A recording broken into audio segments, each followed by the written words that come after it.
అందరికీ నమస్కారం.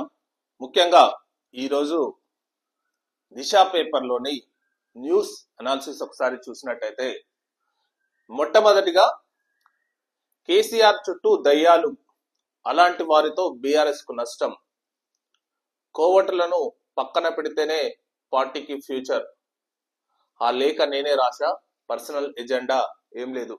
యాక్చువల్ ఏంటంటే నిన్న నాకు కొంచెం డౌట్ ఉండే, అసలు ఈ లేఖ కవిత గారు రాశారా, వేరే ఎవరైనా రాసి ఇలా లీక్ చేశారా అని అనుకున్నా. కానీ ఆమె ముక్కుసూటిగా క్లారిటీగా ఒక సమాధానం ఇచ్చింది. ఏంటంటే ఆ లేఖను రాసింది నేనే, కానీ లీక్ చేసింది మాత్రం కేసీఆర్ దగ్గర ఉన్న దయ్యాలని చెప్పి ఒక హార్ష్ గా కామెంట్స్ చేయడం జరిగింది అనమాట. సో కేసీఆర్ చుట్టూ ఎవరున్నారో మనందరికి తెలిసిందే. సో దానిపై నేను తర్వాత మాట్లాడతా. సో కోవటలను పక్కన పెడితేనే పార్టీకి ఫ్యూచర్, ఆ లేఖను నేనే రాశాను, పర్సనల్ ఎజెండా ఏం లేదు, నేను అంతర్గతంగా రాసిన లెటర్ ఎలా లీక్ అయింది, దాని వెనుక ఎవరున్నారో తెలియాలి, కుట్రలు కుతంత్రాలు జరుగుతున్నాయని ఇప్పటికే చెప్పా, అనేక సార్లు నా అభిప్రాయాన్ని కేసీఆర్ కు వివరించా, రెగ్యులర్ ఫీడ్బ్యాక్ ఇస్తూనే ఉంటా.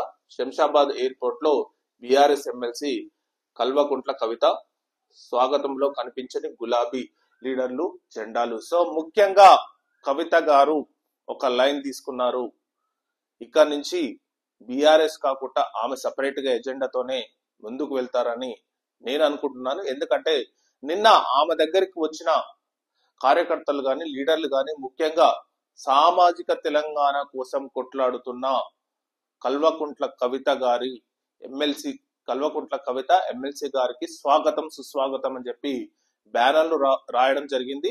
సో కేవలం ఆమె ఫోటోను మాత్రమే తీసుకొని వచ్చి ఆమెను సపరేట్ గా, అంటే ఒక ఎజెండాతోనే ఆమెను ఎయిర్పోర్ట్ నుంచి బయటకు వెళ్తున్న క్రమంలో ఆ కార్యకర్తలు మెలగడం జరిగింది. సో క్లియర్ కట్ గా అర్థమవుతుంది అనమాట. సో ఇంకొకటి చూసినట్టయితే కేసీఆర్ దేవుడు, కానీ ఆయన చుట్టూ దయ్యాలు ఉన్నాయి, వారి వల్ల పార్టీకి నష్టం కలుగుతున్నది అని చెప్పి ఒక వ్యాఖ్య చేయడం జరిగింది. సో ముఖ్యంగా మనం ఒకసారి చూసినట్టయితే, సపోజ్ కేసీఆర్ అనుకుందాం, కేసీఆర్ మాజీ ముఖ్యమంత్రి, బీఆర్ఎస్ అధ్యక్షుడు కూడా. సో కేసీఆర్ చుట్టూ ఎవరు ఉంటారు? ఇప్పుడు కవిత గారు ఏమన్నారంటే కేసీఆర్ చుట్టూ కొన్ని దయ్యాలు ఉన్నాయి, కేసీఆర్ మాత్రం దేవుడు అని చెప్పింది. నాకు తెలిసి కేసీఆర్ కు ముఖ్యంగా సంతోష్ కుమార్ అని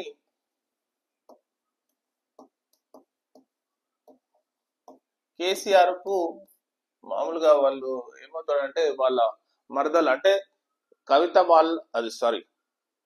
కేసీఆర్ గారి భార్య శోభా గారి చెల్లెలి కొడుకు సంతోష్ కుమార్. ఇతను కేసీఆర్ కు అంతరంగిక సహాయకుడు. అంటే ఆయనకు ఏ అవసరం కావాలన్నా, పర్సనల్ గా కావాలన్నా సంతోష్ కుమారే చూసుకుంటాడు. పర్సనల్ వ్యక్తి అనమాట, అంతరంగికుడు. కానీ ఇతను రాజకీయాలలో వేలు పెడుతున్నాడు అని చెప్పి చాలా మంది విమర్శిస్తున్నాడు. ఎందుకంటే కేసీఆర్ కు, ప్రజలకు, లీడర్లకు, బీఆర్ఎస్ లీడర్లకు ఒక అడ్డుగా నిలబడుతున్నాడు. ఎవరిని అపాయింట్మెంట్ ఇప్పిస్తలేడు, కేసీఆర్ ని కలవాలంటే ఒక గగనం అయిపోతుందని చెప్పి సంతోష్ కుమార్ పై చాలా బీఆర్ఎస్ లీడర్లు విమర్శిస్తున్నారు అనమాట. అసలు కేసీఆర్ ని కలవాలంటే ఒక మధ్యన సంతోష్ కుమార్ ఉన్నాడు. సో సంతోష్ కుమార్ వల్ల మేము కలవలేకపోతున్నాం అని చెప్పి స్వయంగా కవిత కూడా అలాంటి నిర్ణయానికే వచ్చింది అనమాట. ఎందుకంటే సో కేసీఆర్ చుట్టూ ఒక దయ్యాలు ఉన్నాయంటే ఫస్ట్ నాకు తెలిసి సంతోష్ కుమార్ అయి ఉంటాడు. నెక్స్ట్ కేసీఆర్ కు దగ్గర అంటే ఇప్పుడు కేటీఆర్ ఎట్లా సొంత కొడుకు, ప్లస్ బీఆర్ఎస్ పార్టీని ప్రెసిడెంట్ గా అన్ని విధాలుగా నడిపిస్తున్న వ్యక్తి కేటీఆర్. సో కేటీఆర్ కు యాక్సెస్ ఈజీగా ఉంటది. సో కేసీఆర్ కు దగ్గరగా ఉన్న వ్యక్తుల్లో కేటీఆర్ కూడా ఒకరు. నెక్స్ట్ ఇప్పుడు ఈ మధ్య కాలంలో హరీష్ రావు కూడా వీళ్ళ టీంలోనే ఉన్నాడు. సో ఇంకెవరు ఉన్నారు? ఇంకా దేశపతి శ్రీనివాస్, ఇతను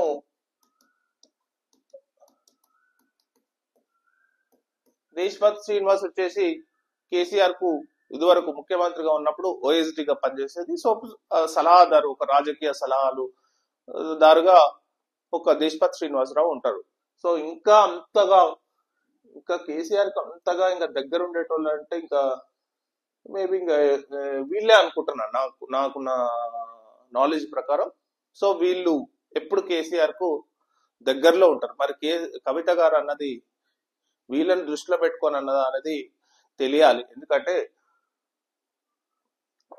కేసీఆర్ దేవుడే, కానీ ఆయన చుట్టూ దయ్యాలు ఉన్నాయి. వారి వల్ల పార్టీకి నష్టం జరుగుతున్నది. కేసీఆర్ కూతురునైనా నేను రాసిన లేఖను బయట పెట్టడం అనేది నిజంగా ఒకంత ఆశ్చర్యం అని చెప్పాలి. సో మేజర్ గా ఏంటంటే కేసీఆర్ కు రాసిన లేఖను అనేది బయట పెట్టడం అనేది ఒకంత ఆశ్చర్యం కలుగుతుందని చెప్పి ఆమె చెప్తుంది. సో మా నాయకుడు కేసీఆర్ లేఖ బహిర్గతం కావడంతో కాంగ్రెస్ బీజేపీలు కోతికి కొబ్బరి చిప్ప దొరికినట్లు సంబరపడుతున్నాయని కవిత అన్నారు. బీఆర్ఎస్ కు ఆగమైనట్లు ఆ పార్టీల నాయకులు మాట్లాడుతున్నారని తమ నాయకుడు కేసీఆర్ అని స్పష్టం చేశారు. కేసీఆర్ నాయకత్వంలోనే తెలంగాణ బాగుపడుతుంది. అంటే అల్టిమేట్ గా ఆమె చెప్పింది ఏంటంటే ఫైనల్ గా కోతికి కొబ్బరి చిప్ప దొరికినట్టు ఈ కాంగ్రెస్ బీజేపీలు సంబరపడుతున్నారు. కానీ మా నాయకుడు మాత్రం కేసీఆర్. కానీ కొన్ని తప్పులు జరుగుతున్నాయి. ఆ తప్పులపై నేను లెటర్ రాయడం అయితే వాస్తవమే. సో ఈ లెటర్ నేను చాలా సార్లు రాశాను, కానీ ఈసారి ఆ లేఖ బహిర్గతం కావడమే, ఇలా మీడియాకు లీక్ కావడం అనేది ఒక పెద్ద ఇష్యూ. ఇది చేసింది కేసీఆర్ దగ్గర ఉన్న దయ్యాలే అని చెప్పి ఆమె వ్యాఖ్యానించడం జరిగింది. పార్టీలో కుట్రలు కుతంత్రాలు అని చెప్పి ఇంకో వార్త ఇందులో కూడా రాయడం జరిగింది. పార్టీలో కుట్రలు కుతంత్రాలు జరుగుతున్నాయని తాను ఇటీవలే చెప్పానని కవిత గుర్తు చేశారు. ఇప్పుడు తాను రాసిన లేఖ బహిర్గతం అవ్వడంతో ఏం జరుగుతున్నదోనని పార్టీలో ఉన్న అందరూ ఆలోచించుకోవాల్సిన అవసరము ఉందని చెప్పి అనడం జరిగింది అనమాట. సో ఇది కవితకు సంబంధించి. నెక్స్ట్, హైదరాబాద్ లో డాక్టర్ కు కరోనా అని చెప్పి ఒక వార్త ఇవ్వడం జరిగింది. సో పల్మోనాలజిస్ట్ కు పాజిటివ్ గా నిర్ధారణ, 5 రోజులుగా ఐసోలేషన్ లో వైద్యుడు. సో ముఖ్యంగా మనం మళ్ళీ జాగ్రత్తగా ఉండాల్సిన అవసరం ఎంతైనా ఉంది. ఎందుకంటే కరోనా JN4 వేరియంట్ అనేది చాలా ఫాస్ట్ గా దూసుకొస్తుందని చెప్పి డాక్టర్స్ చెప్తున్నారు. సో ఇది ఒక కొత్త వేరియంట్. ఈ కొత్త వేరియంట్ ప్రజెంట్ కేరళలో దాదాపు 184 కేసులు రిజిస్టర్ అయినట్టు తెలుస్తుంది. ప్లస్ మహారాష్ట్రలో కూడా ఈ కేసులు చాలా వేగంగా వ్యాపిస్తున్నట్టు వార్తలు వస్తున్నాయి. సో ఇది ప్రజెంట్ గా హైదరాబాద్ లో ఒక డాక్టర్ కు వచ్చింది, పల్మనాలజిస్ట్, నిర్ధారణ కూడా అయింది. కానీ అంత ప్రమాదం ఏం లేదని చెప్తున్నారు. కానీ జాగ్రత్తలు, మళ్ళీ మాస్కులు పెట్టుకోవాల్సిన అవసరం ఎంతైనా ఉంది. కొంచెం జాగ్రత్తగా ఉండాల్సిన అవసరం ఎంతైనా ఉంది. లేకపోతే మళ్ళీ కేసులు ఉధృతంగా మరి చాలా ఇబ్బందిగా అవుతాయి. సో దీనిపైనే అంటే కేసీఆర్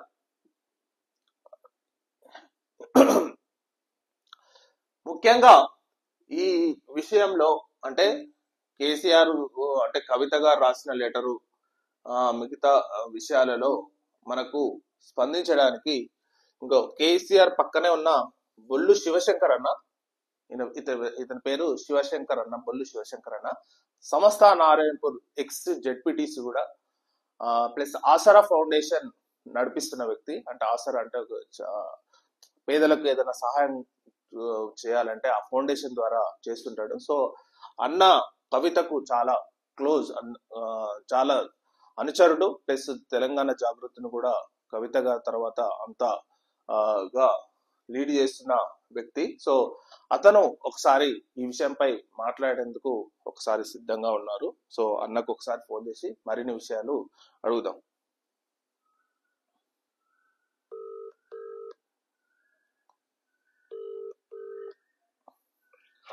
హలో, నమస్తే అన్న, గుడ్ మార్నింగ్.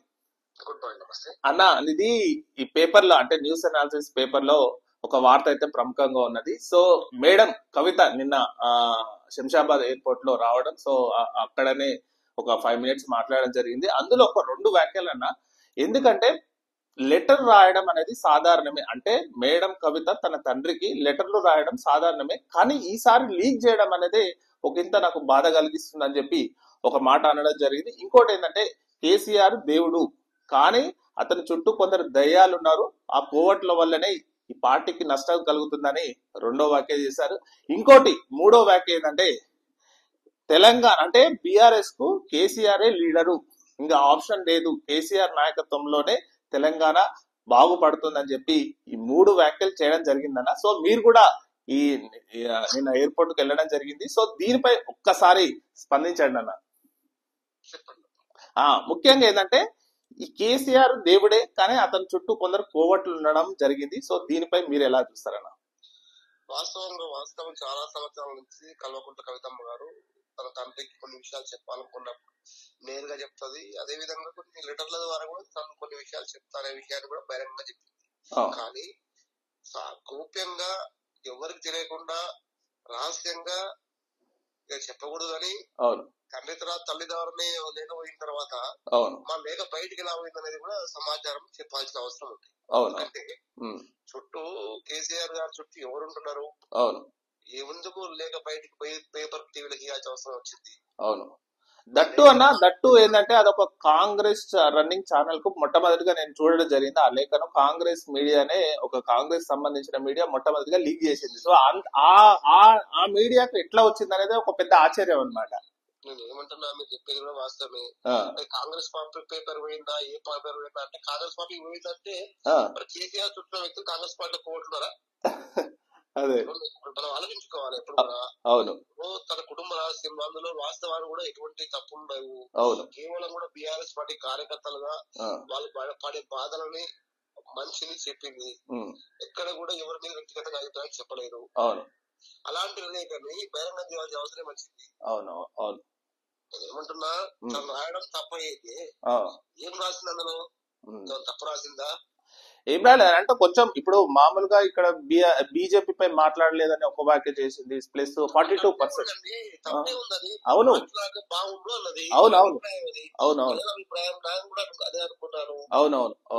ప్రజలకు మనం బీఆర్ఎస్ బీజేపీ పొత్తు అనేది పోవడంతో కొద్ది ఇబ్బంది అవుతుంది సమాచారం ప్రజల నుంచి వస్తున్నది. మనకు లెఫ్ట్ ఓరియంట్ భావాల వ్యక్తులు కావచ్చు, మైనార్టీ భావాలు కావచ్చు, చాలా ఒడ్డానికి ఉన్నది. వాళ్ళందరితో మనం రాజాధికారులు చేపట్టినాం 2 సార్లు కూడా. వాళ్ళందరూ దూరం చేసుకోకూడదు చెప్తున్నారు. తప్పే ఉంది అందులో. కాంగ్రెస్ పార్టీకి అదే లాభం జరిగింది, మళ్ళీ స్థానిక సంస్థలు అదే లాభం జరుగుతారు భయంతో చెప్పిందన్నమాట. కాబట్టి అన్ని సామాజిక వర్గాలని అన్ని కలుపుకోవాలని చెప్పింది. అందులో బీసీ సామాజిక వర్గంలో గతంలో 2017లో 2018లో తీర్మానం చేసినటువంటి పార్టీ బీఆర్ఎస్ పార్టీ అసెంబ్లీలో. మరి ఆ తీర్మానం చేసిన విషయాన్ని చెప్పుకోవాలని పరిస్థితి అనిపించింది కదా.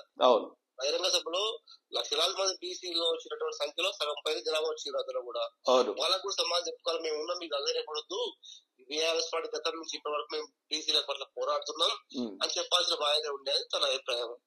నేను కూడా బీసీ ఉద్యమకాలు అదే కోరుకున్నా. బీసీ వర్గీకరణ గతంలో మొట్టమొదటి తీర్మానం చేసి కేంద్రం పంపింది బీఆర్ఎస్ పార్టీ తెలంగాణ అసెంబ్లీ. ఆ విషయం చెప్పుకోలేకపోతున్నాడు నా అభిప్రాయం. ఈ సామాజిక వర్గం దూరం అయిపోతున్న పార్టీకి అయితే చెప్పేది కూడా కేవలం కూడా తన పార్టీకి లాభం జరిగే విధంగా చెప్పింది, కానీ అది కూడా అంతరంగా చెప్పిన విషయం వస్తుంది. కాకపోతే కవిత మీద అంటే మీన్స్ చాలా కూడా, కానీ మరి తన అంటే గిట్టని వాళ్ళ, లేకపోతే పార్టీ అంటే గిట్టని వాళ్ళ, కేసీఆర్ గిట్టని వాళ్ళ, మొత్తం ఏదో పెద్ద ఎత్తున వాళ్ళైతే మరి కాపు కాసుకొచ్చు అనిపిస్తుంది మొత్తం మీద. అవునన్నా, డెఫినెట్ గా.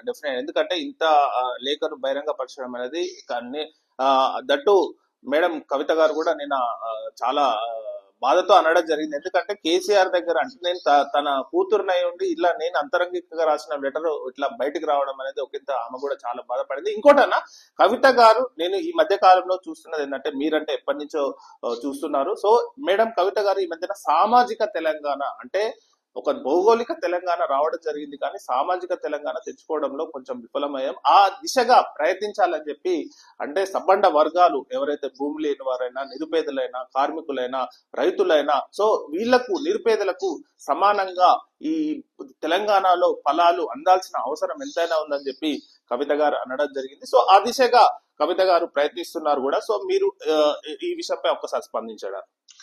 ఖచ్చితంగా వాస్తవం కూడా అందరం మనం మనసులో మీరు గుండె మీద చేసుకుని మాట్లాడుకోవాలి, ఆలోచించాలి. ఆనాడు తెచ్చుకున్న తెలంగాణలో ఎవడు పాలవుతారు తెలంగాణ అనుకున్నాం, మనం పాలించుకోవాలనుకున్నటువంటి హక్కులో తెచ్చుకుంటాం. పాలించుకునే హక్కు వచ్చిన తర్వాత సంపన్న వర్గాలు, సంపన్న కులాలు, కుల వృత్తులకు ఆధారంగా ఉన్నటువంటి అధికారం రావాలని కోరుకున్నాం. అధికారం అనేది మన ఆశయంగా పనిచేసినాం. మన నీళ్లు నిధులు నియామకాల్లో పనిచేసినటువంటి వ్యక్తుల్లో నీళ్ల కోసం మరి రూపకల్పన జరిగింది. నిధులు అనేది తీసుకొచ్చుకుంటున్నాం.